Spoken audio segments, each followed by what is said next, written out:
Minhas respostas para as 20 perguntas da Vinyl Tag, a partir de agora em Altos Plays Vinyl Tag 2025.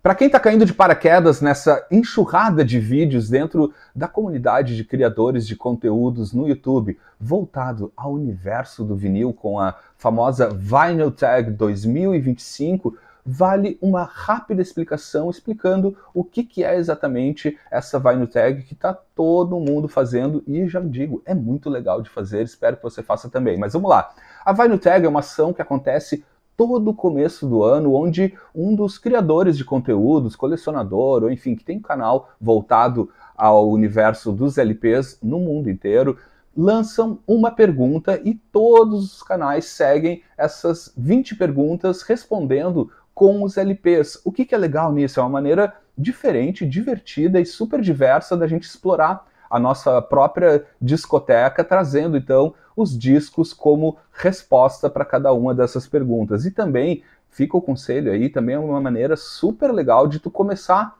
o teu canal. Foi assim com Altos Plays, é super recomendado porque mostra muito já de cara assim da própria diversidade, ou enfim, do nicho que tu explora dentro da tua coleção de discos. Então fica super recomendação, se tu não começou um canal ainda e está pensando em como começar, a Vinyl Tag é um ótimo momento para tu começar, porque também a galera fica super antenada. Eu adoro, eu fico assistindo durante bastante tempo essa Vinyl Tag, né? Porque eu acabo descobrindo canais novos, ou então fico curioso para saber o que o canal que eu já sigo há algum tempo está trazendo como respostas, mas enfim, é super bacana, fica a recomendação. Então é isso, 20 perguntas onde a gente vai responder com os discos, a maioria delas, né? Porque tem algumas que também não precisa mostrar. Mas enfim, vamos lá. E, claro, diferente do que eu faço aqui normalmente nos vídeos, trazendo detalhes de cada um dos discos, mostrando os labels e contando algumas histórias, aqui na teoria, né? Porque na prática eu nem sempre consigo, mas é para ser jogo rápido, então eu não vou nem tirar do plástico alguns discos e tal, para tentar ser um pouco mais dinâmico e trazer essas respostas. Quem criou, e eu vou deixar aqui na descrição do vídeo, não só o link do canal que lançou esse ano as 20 perguntas, como também vou deixar as 20 perguntas traduzidas aí para vocês, quem tiver interesse em responder, criar um vídeo, ou então deixa aqui nos comentários, está valendo também. Quem fez esse ano foi um canal lá do Canadá, se eu não me engano, que é o Pretty Green Vinyl Guide, que eu vou deixar o link também aqui embaixo. Então vamos lá. A primeira pergunta, melhor compra de 2024 com disco novo ou usado? Eu vou trazer os dois, um disco usado que eu achei esse ano e um disco novo que eu também comprei, que estão entre as duas melhores compras. Começo aqui com um disco usado que eu achei original de época do Francis Haim, de 1973, masterpiece da música brasileira, uma obra-prima do grande Francis Haim, super maestro Francis Haim, música brasileira de primeira qualidade. Então tá aqui um disco usado e um disco novo que chegou no finalzinho do ano aqui, né? Novo porque é uma reedição, mas o álbum originalmente foi lançado em 1974. Já passou, obviamente, por aqui. Tá aqui, ó, Moto Perpétuo, de 1974, álbum homônimo, né, da banda aí de rock progressivo brasileiro, né, que tem na formação Guilherme Arantes. O único álbum que a banda lançou, saiu pelo selo Rocinante e 3 selos nesse ano. Então tá aqui duas compras, uma de disco usado e de disco novo que rolou agora em 2024. Vamos já para a segunda pergunta, que é a seguinte: 50 anos depois, melhor álbum de 1974. Foi uma enxurrada de disco bom em 74, álbuns completaram 50 anos aí em 2024, e já digo para vocês que acompanham aqui no canal, logo eu tô lançando alguns vídeos com 50 álbuns que completam 50 anos em 2025. Logo aqui no Altos Plays, mas vamos voltar para a tag então. 50 anos depois, melhor álbum de 1974, vou fazer como eu sempre faço nessa pergunta, é uma pergunta frequente a cada ano, né? Se bem que geralmente era para ser o de 1975, mas aqui é diferente, mas é legal. E vou trazer então um álbum que completou 50 anos, um álbum brasileiro e um álbum gringo. Então o álbum brasileiro completou 50 anos, Arnaldo Batista com o Loki, lançado em 1974. Então tá aí 50 anos depois, o melhor álbum brasileiro de 1974.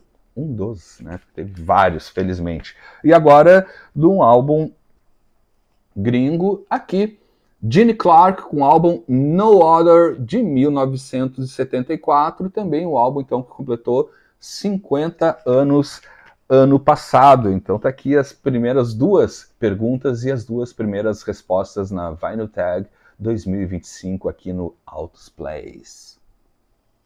A terceira pergunta é: mostre um álbum que define um gênero musical ou que ajudou a definir um gênero ou um estilo musical, se você preferir. E o álbum que eu vou trazer não só definiu um subgênero ou até um gênero dentro do jazz, como o próprio nome do álbum virou o nome desse gênero musical. Estou falando do Free Jazz, aqui nesse álbum super clássico e importante do Ornette Coleman Double Quartet, lançado em 1961, o álbum então Free Jazz, e o Free Jazz acaba se tornando então, a partir daí, outros artistas seguiram essa linha, esse estilo dentro do jazz e acabou se tornando um gênero musical também. Então, o Free Jazz, lançado em 1961 com o saxofonista genial Ornette Coleman, e essa capa também maravilhosa que abre aqui, deixa eu mostrar para vocês, porque daí aqui a gente abre e tem esta obra magnífica do Jackson Pollock.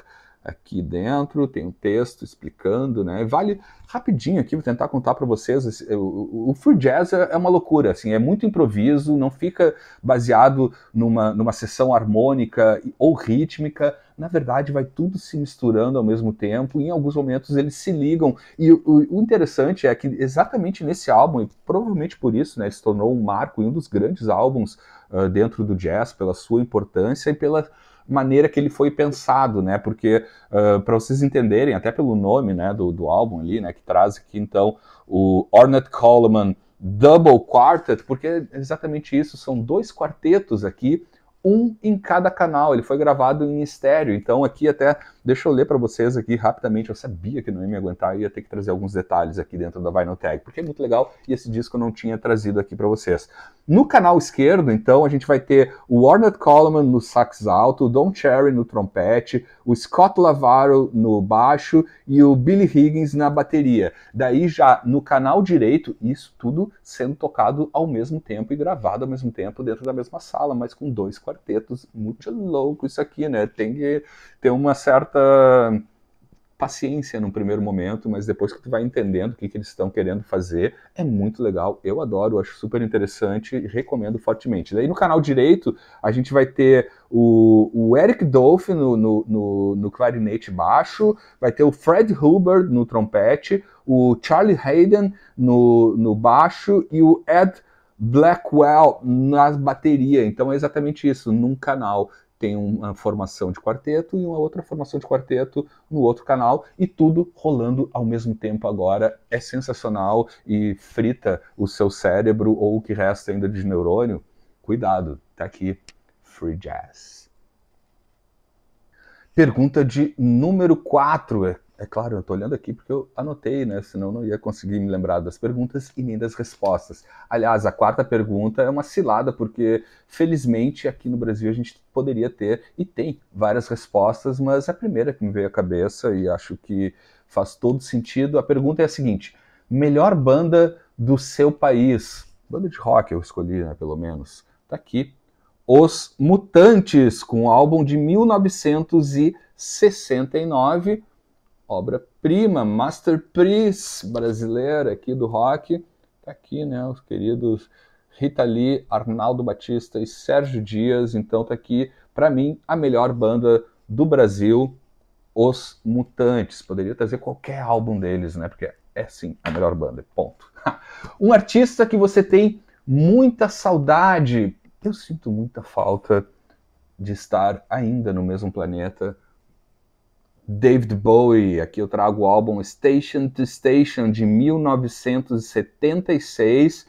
tenho muita saudade do David Bowie como artista, como ser humano ou como alienígena, mas enfim, saudade de ter os álbuns, cada lançamento sempre foi uma grande surpresa, né? Sempre uma inovação. Para mim, é dos artistas mais completos que já passou pelo Sistema Solar. David Bowie, então, um artista que eu sinto, sim, muita saudade. Agora, a pergunta de número 6, o melhor álbum ao vivo da sua coleção. Aqui também poderiam ser várias respostas, né? Até fiquei na dúvida. Um deles, obviamente, seria o Allman Brothers Band, o Live at Fillmore East, mas trouxe outro álbum que também já passou aqui pelo canal. A maioria dos discos, alguns que eu estou trazendo aqui, se quer saber mais detalhes, explore aqui o Autos Plays, inclusive já te inscreve aqui no Autos Plays, dá um like nos vídeos, aquela coisa toda. Mas enfim, vamos lá. Seguindo então, o melhor álbum ao vivo da sua coleção. Hoje eu escolhi este daqui, The Band, com Rock of Ages, lançado em 1972, uma obra-prima, disco duplo, The Band, não tem erro, especialistas tanto em estúdio quanto em apresentações ao vivo, e aqui um dos melhores registros em disco, um dos melhores LPs da história do rock. Quando a gente fala em álbum ao vivo, esse álbum aqui do The Band tem que estar em qualquer lista de álbuns ao vivo. A próxima pergunta é para você, uma boa dica para você que está com o coração partido, o que você ouve, porque é o seguinte, seu parceiro ou parceira acaba de te deixar, que álbum você está colocando? Gente, o primeiro, poderiam ser vários aqui, mas o primeiro que me veio à cabeça é essa obra-prima dentro deste recorte, né, de fim de relacionamento, enfim, tá aqui, né, obra-prima que completa, inclusive, 50 anos. Agora em 2025, Bob Dylan com Blood on the Tracks, lançado em 1975. Tá aqui um grande exemplo, né, onde ele fala muito isso, né, de separação, desilusões amorosas. Aqui escorre literalmente, a cada faixa escorre sangue, literalmente aqui. Então, esse aqui é um ótimo álbum para você que está numa fossa, que tomou um pé na bunda, digamos assim, mas está aqui, então vai lá no cantinho chorar e escutar Bob Dylan com Blood on the Tracks. Seguindo aqui também, vamos para a pergunta de número 8, melhor som de bateria de um álbum. Aqui, inclusive, tem dado uma certa polêmica, né, porque não ficou muito claro se é o melhor som de bateria ou o melhor baterista dentro de um álbum, o melhor recorte, mas enfim, o que eu entendi é o melhor som de bateria de um álbum, e aqui eu aplico duas respostas. Eu não só acho a gravação, o som da bateria, da forma que ele foi gravado nesse álbum, como para mim também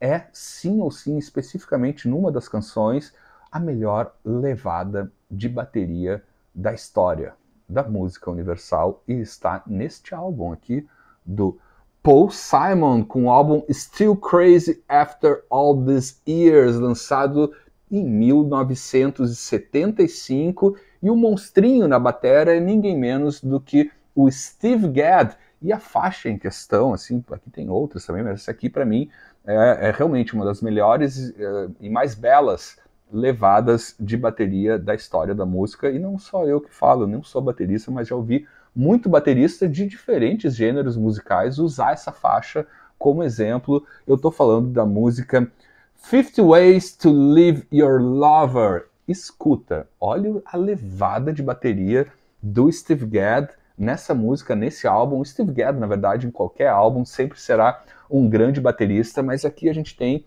uma das performances de bateria mais conhecidas do Steve Gadd, que é um dos maiores bateristas que já existiu na história da música. Então fica aqui o melhor som de bateria, e o som também, tanto em prensagens nacionais quanto nas prensagens importadas. Esse disco aqui tem um som incrível de bateria, e principalmente escutem essa música de novo. Para mim, a melhor levada de bateria da história da música é 50 Ways to Leave Your Lover, aqui então do álbum do Paul Simon de 1975, que também completa 50 anos agora em 2025, com Steve Gadd, o rei das baquetas. Pergunta de número 9. Artista favorito que é membro de duas ou mais bandas, ou que foi membro de duas ou mais bandas. Vou trazer aqui também, estou adorando as respostas, tem vários aqui, e aqui eu vou trazer um que com certeza foi bem mais de duas bandas, na verdade, e não entra a carreira solo, apenas bandas que ele participou.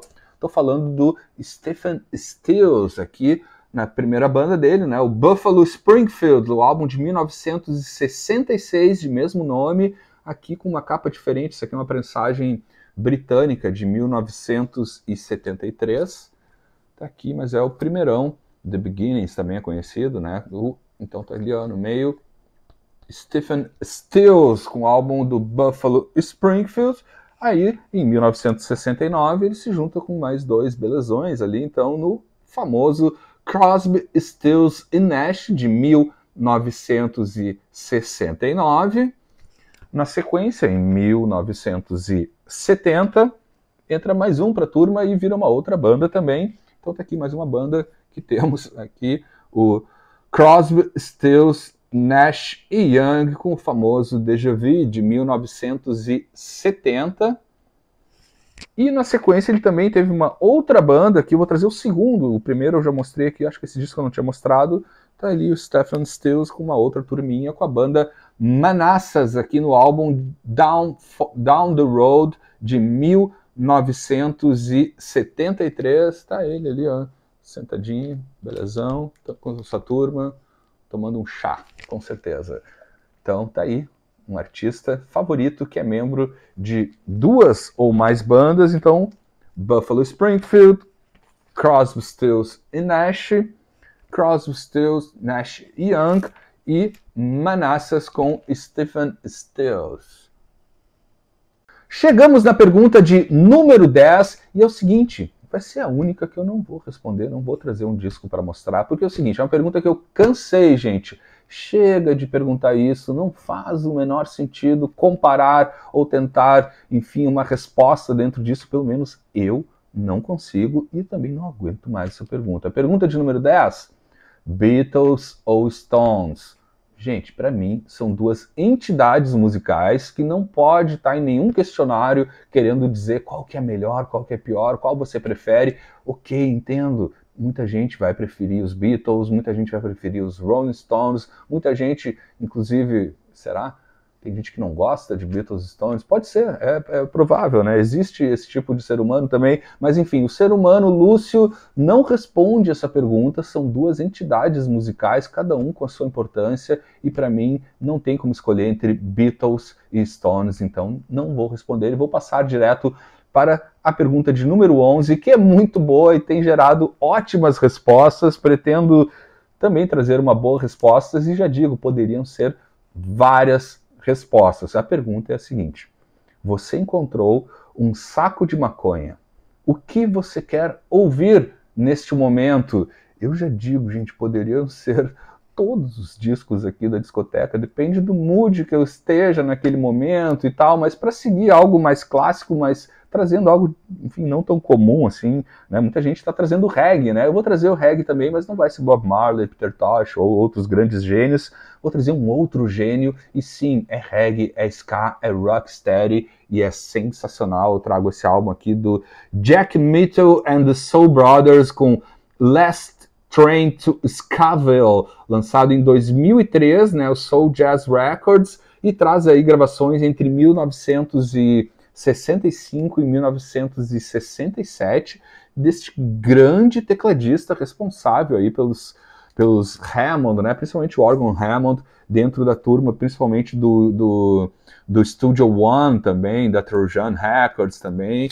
Um baita disco, álbum duplo. Eu adoro o Jack Mitchell, tem essa levada, então recomendo. Então, pelo menos nesse momento, se eu encontrasse um baseado ou um saco de maconha, eu ia colocar hoje, pelo menos, o Jack Mitchell, mas poderia ser qualquer outro disco da discoteca ou qualquer outro gênero musical, mas para ficar no reggae, né? A gente está aqui, pelo menos eu estou gravando aqui nesse momento, verão, calor e tal, então de repente fica a dica aí para dar uma relaxada ou uma swingada, para animar o seu momento de audição com Grass, Jack Mitchell. Vamos para a pergunta de número 12. um álbum dos anos 1980 que você ainda ouve. Eu ainda escuto muita coisa, mas o primeiro que me veio à cabeça, porque é super emblemático, um disco que praticamente quem viveu ali os anos 80, toda aquela geração, cara, a gente via em todas as discotecas, todo mundo daquela época tem esse disco. Eu tenho certeza que você, se viveu os anos 80, também já teve ou tem ainda em algum momento este álbum aqui do The Cure, com o álbum Standing on the Beach, The Singles, de 1986.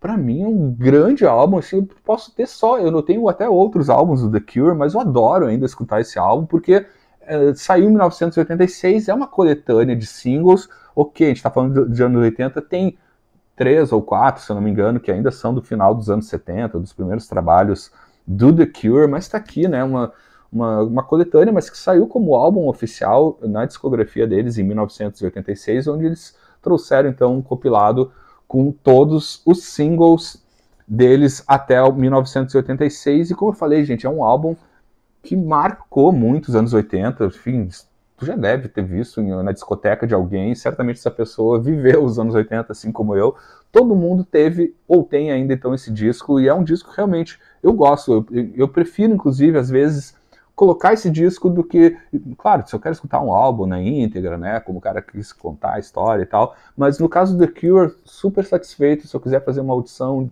a qualquer momento, e faço ainda às vezes, eu pego sempre esse disco aqui, então, de 1986, um álbum dos anos 80 que você ainda ouve. Tá aqui um deles, tem vários outros, mas o primeiro que me veio à cabeça, com certeza, esse clássico absoluto dos anos 80, The Cure. Pergunta de número 13, por sinal, bacana.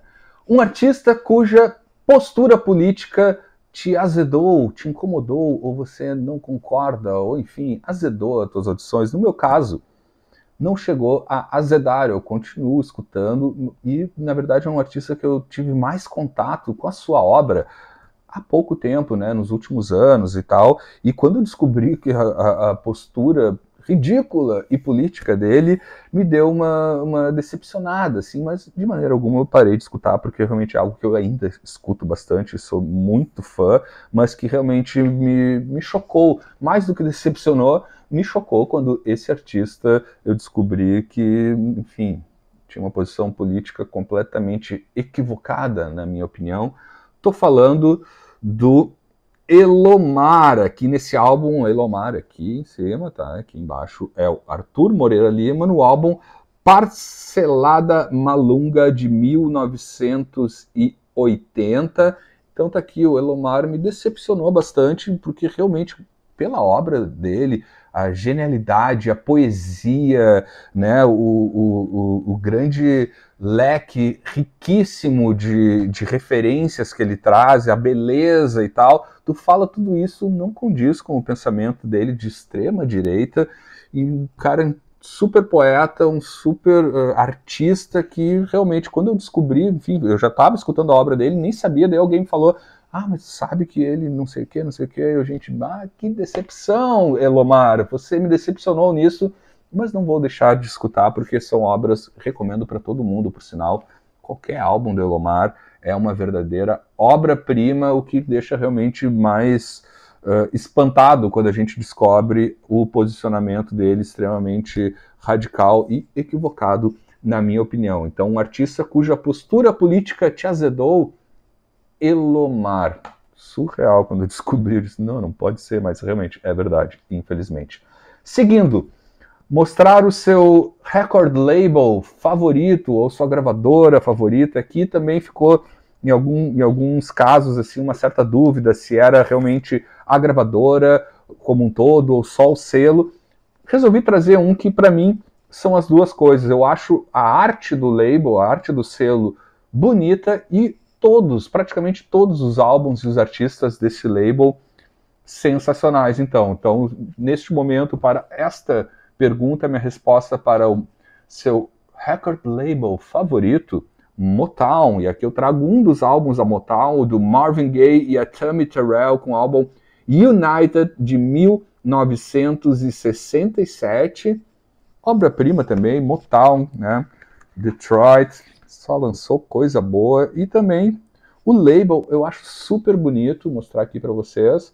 Esse é o label clássico, né? Teve depois, ao longo dos anos, algumas variações, mas esse aqui, digamos que é o label clássico da magnífica Motown, my favorite label. Pergunta de número 15, uma sequência de 3 grandes singles. Aqui também um universo gigantesco poderia ser, né? Pega o próprio Beatles, Stones, sempre tem um single melhor do que o outro na sequência, mas vou trazer aqui para o regional, né? Para um artista aqui de Porto Alegre, meu saudoso, inclusive, amigo, Júpiter Maçã. Vou trazer então 3 singles do Flávio, né? Do Júpiter, e tá aqui o primeiro deles. Que, na verdade, aqui já são 2 singles, geralmente os singles, né, lado A e lado B, aqui são 2 lados A, na verdade, né? A Marchinha Psicótica de Dr. Soup e Mademoiselle Machin.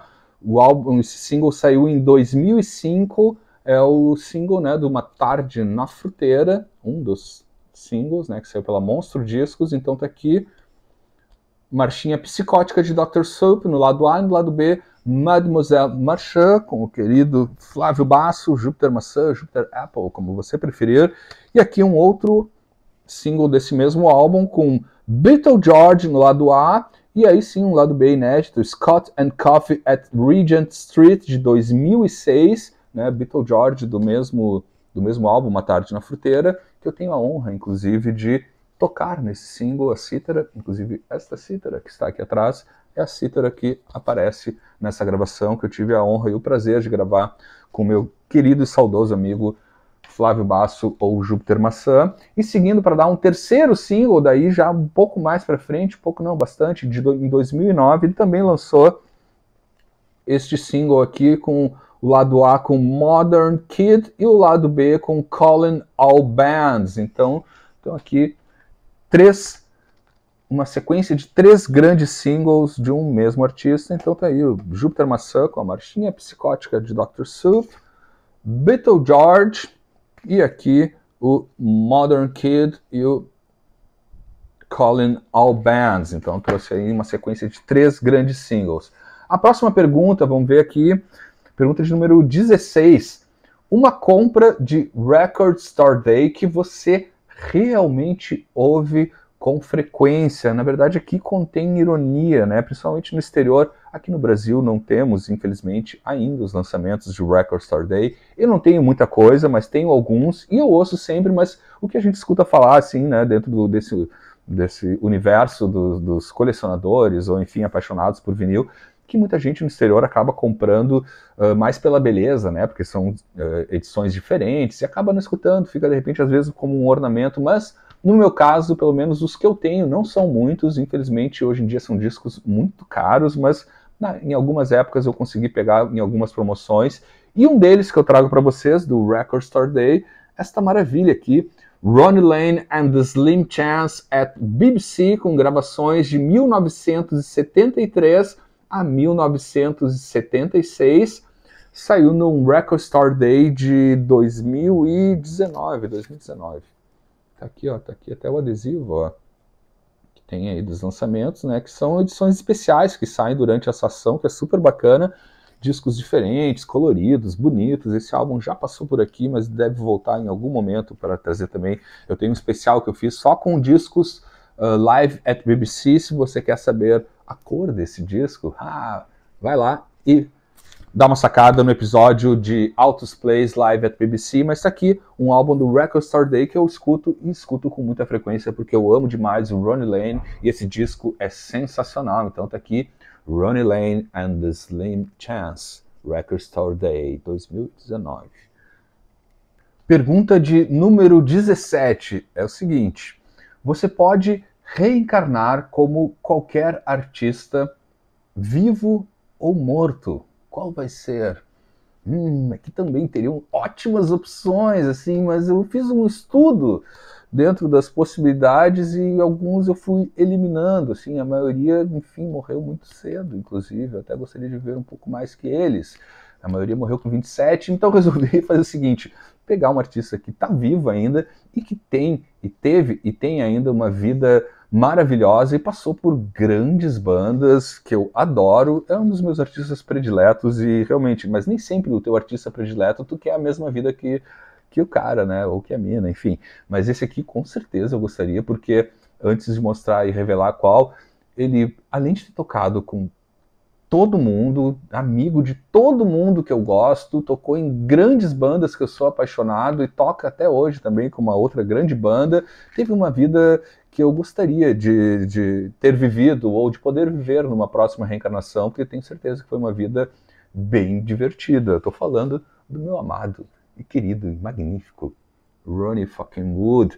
Ronnie Wood! E trago aqui então um álbum dele que eu já trouxe aqui. Esse aqui é uma das edições, né, do I've Got My Own Album to Do, de 1974, aqui numa prensagem com a capa australiana. Eu então escolhi, se eu puder, numa próxima encarnação, ter a mesma vida de Ronnie Wood, né? Vamos lá, tocou no Jeff Beck Group, depois com os Faces, depois até hoje com os Rolling Stones, que é vida melhor e divertida, além de toda, né, o cara que é amigo de todo mundo. É difícil no meio do rock ter alguém que todo mundo é amigo.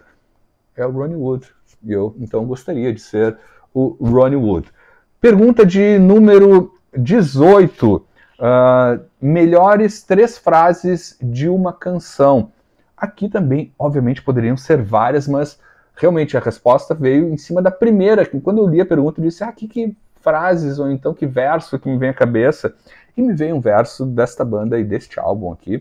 Tô falando do Genesis, com o álbum, tá aqui, o Selling England by the Pound.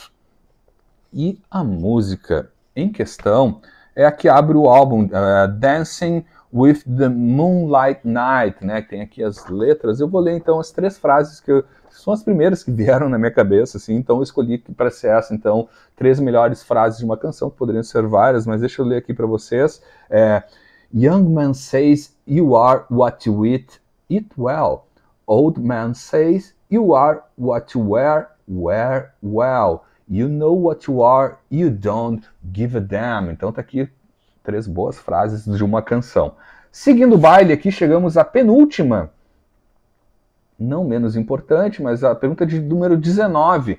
Um álbum que você nunca se cansa de escutar. Aqui também seriam vários, mas também peguei o primeiro que me veio na cabeça, que realmente é um álbum que eu escuto toda hora, nunca me canso de escutar há muitos anos, é um dos prediletos da casa, poderiam ser vários outros, mas o primeiro que me ocorreu está aqui. Band on the Run, do Paul McCartney e Wings, Wings e Paul McCartney, como você preferir, mas está aqui.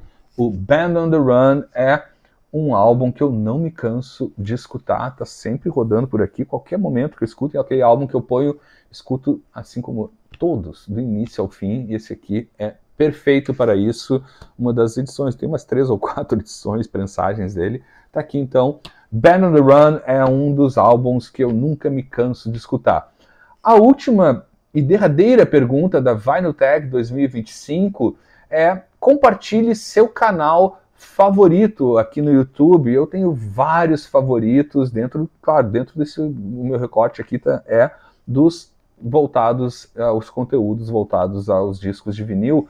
E eu vou trazer um que eu descobri durante o ano passado, durante o ano de 2024, e se tornou um dos meu favorito do ano, que eu adoro o canal. Eu vou deixar aqui, né, o nome do canal e também deixo na descrição o link para você acompanhar. Recomendo fortemente, é um canal chamado... E o nome do canal, só o nome já é sensacional, mas o conteúdo é maravilhoso. Eu tenho muita afinidade com muitos discos que ele mostra, é bem legal a maneira que ele apresenta. Realmente foi minha grande descoberta, digamos assim, melhor do que compartilhe seu canal favorito. Eu colocaria, compartilhe o canal, a sua grande descoberta de canal bacana durante 2024. É o canal chamado Another Fat Barred Man Talking About Records. Um nome comprido e sensacional, recomendo fortemente.